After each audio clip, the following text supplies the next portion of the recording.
ಅಂತಾರಾಜ್ಯ ಮನೆ ಕಳ್ಳತನದ ಮುಸುಕುದಾರಿ ಟ್ಯಾಟೂ ಗ್ಯಾಂಗ್ ಕಳ್ಳರಿಬ್ಬರನ್ನು ಮಣಿಪಾಲ ಪೊಲೀಸರು ಬಂಧಿಸಿ 7,90,000 ರೂಪಾಯಿ ಬೆಲೆ ಬಾಳುವ ಚಿನ್ನಾಭರಣಗಳನ್ನು ವಶಪಡಿಸಿಕೊಂಡಿದ್ದಾರೆ. ಬಂಧಿತರನ್ನು ಬೆಂಗಳೂರು ಸಿಂಗಸಂದ್ರದ 21 ವರ್ಷದ ದರ್ಶನ್ ಮತ್ತು ದಾವಣಗೆರೆ ನಿವಾಸಿ 26 ವರ್ಷದ ಚಂದ್ರು ಎಂದು ಗುರುತಿಸಲಾಗಿದೆ. ಶಿವಳ್ಳಿ ಗ್ರಾಮದ ಇಂದ್ರಾಳಿ ರೈಲ್ವೆ ಗೋಲ್ಡನ್ ರಸ್ತೆ ಬಳಿ ಅನುಮಾನಾಸ್ಪದವಾಗಿ ತಿರುಗುತ್ತಿದ್ದಾಗ ಆರೋಪಿಗಳನ್ನು ಬಂಧಿಸಲಾಗಿದೆ.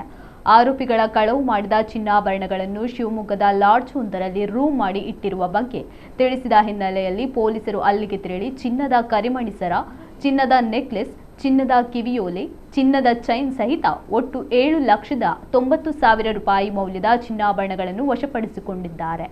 ಆರೋಪಿಗಳು ಕೈಗಳಿಗೆ ಟ್ಯಾಟೂ 313 ಎಂಬ ಹಚ್ಚೆ ಹಾಕಿಸಿಕೊಂಡು ಟ್ಯಾಟೂ 313 ಗ್ಯಾಂಗ್ ಎಂಬ ಹೆಸರಿನಲ್ಲಿ ಗುರುತಿಸಿಕೊಂಡು ಕರ್ನಾಟಕ, ತಮಿಳುನಾಡು ಹಾಗೂ ಆಂಧ್ರಪ್ರದೇಶ ರಾಜ್ಯಗಳ ರೈಲ್ವೆ ನಿಲ್ದಾಣದ ಹತ್ತಿರವಿರುವ ಮನೆಗಳನ್ನು ಗುರಿಯಾಗಿರಿಸಿ ರಾತ್ರಿ ವೇಳೆ ಮುಖಕ್ಕೆ ಮಾಸ್ಕ್ ಹಾಕಿಕೊಂಡು, ಕೈಗಳಿಗೆ ಗ್ಲೌಸ್ಗಳನ್ನು ಧರಿಸಿ, ಕಾಲಿಗೆ ಸಾಕ್ಸ್ಗಳನ್ನು ಹಾಕಿಕೊಂಡು ಹಾಗೂ ಕೈಯಲ್ಲಿ ಮನೆಯ ಬಾಗಿಲು ಒಡೆಯಲು ಕಬ್ಬಿಣದ ಆಯುಧಗಳನ್ನು ಹಿಡಿದುಕೊಂಡು ಬೀಗ ಹಾಕಿದ ಮನೆಗಳನ್ನು ಕಳ್ಳತನ ಮಾಡುತ್ತಿದ್ದರು.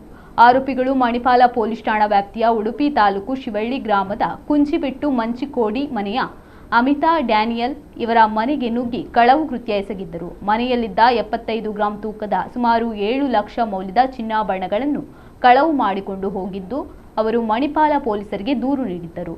ಪ್ರಕರಣಕ್ಕೆ ಸಂಬಂಧಿಸಿದಂತೆ ಇನ್ನೂ 2 ಆರೋಪಿಗಳನ್ನು ಬಂಧಿಸಲು ಬಾಕಿ ಇದೆ ಎಂದು ಪೊಲೀಸರು ತಿಳಿಸಿದ್ದಾರೆ.